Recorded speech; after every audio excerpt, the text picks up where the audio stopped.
Bonsoir à tous les amis.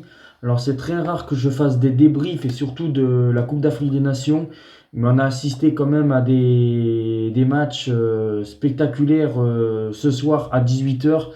D'autant plus que le pays hôte, la Côte d'Ivoire, est sur le point d'être quasiment éliminé. Parce que la Côte d'Ivoire, qui a perdu 4-0 contre la Guinée équatoriale, est en grand danger. Même s'ils sont troisième, ils peuvent peut-être faire partie des meilleurs troisièmes.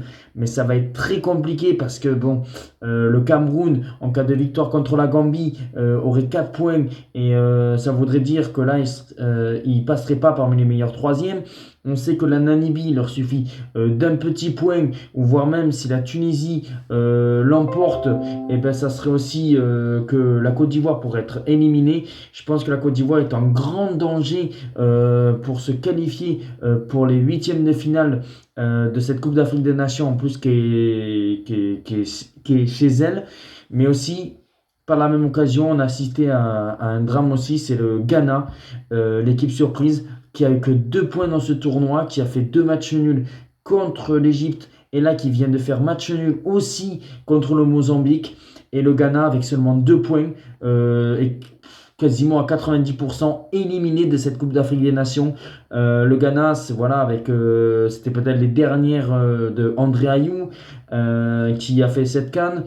Mais voilà, c'est une réelle surprise. L'Égypte est à 2 doigts aussi de ne pas passer les poules, parce qu'à un moment donné, certes, l'Égypte fait match nul contre le Cap-Vert, et l'Égypte, avec 3 points, vous vous rendez compte, avec 3 points, l'Égypte est deuxième de cette poule, et c'est le Cap-Vert qui est premier avec 7 points.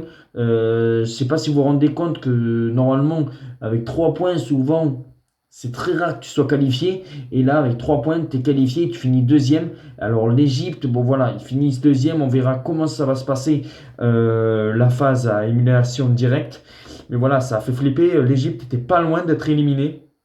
En plus, ils n'ont pas Mohamed Salah qui est retourné à Liverpool. Ça veut dire que pour moi, l'Égypte, ça va être très compliqué aussi pour eux parce que certes, ils vont être en huitième et suivant l'adversaire, est-ce qu'ils vont passer ou pas? Moi, je suis très inquiet pour cette équipe d'Égypte.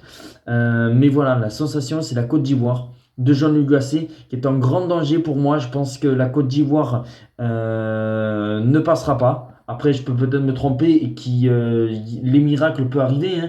Mais pour moi, la Côte d'Ivoire ne passera pas. Le Ghana, alors que le Ghana, il menait 2-0. Vous vous rendez compte, le Ghana a gagné 2-0. Le Ghana était deuxième de son groupe. Et au final, ils se font reprendre au score contre le Mozambique, de partout. Et au final, eh ben, le Ghana finit avec 2 points. Et troisième avec 2 points. On peut le dire, le Ghana est éliminé de cette Coupe d'Afrique des Nations. Je ne sais pas ce que vous en pensez, mais il y a énormément de surprises dans cette CAN. La Tunisie, on verra dans les prochains jours si elle va passer ou pas. L'Algérie aussi. Mais là, la sensation, la première équipe qui est éliminée de cette CAN, à coup sûr, après, il peut y avoir des miracles, comme je le dis. Le Ghana est éliminé. La Côte d'Ivoire est en énorme danger. La Côte d'Ivoire est en énorme danger. Et l'Égypte passe quand même par la petite porte en finissant deuxième. Voilà, c'était mon petit débrief. Dites-moi si vous avez aimé ou pas que je fasse des débriefs de la Coupe d'Afrique des Nations. Mais quand même, cette Coupe d'Afrique des Nations, c'est quand même assez une dinguerie. Ciao les amis et passez une bonne nuit.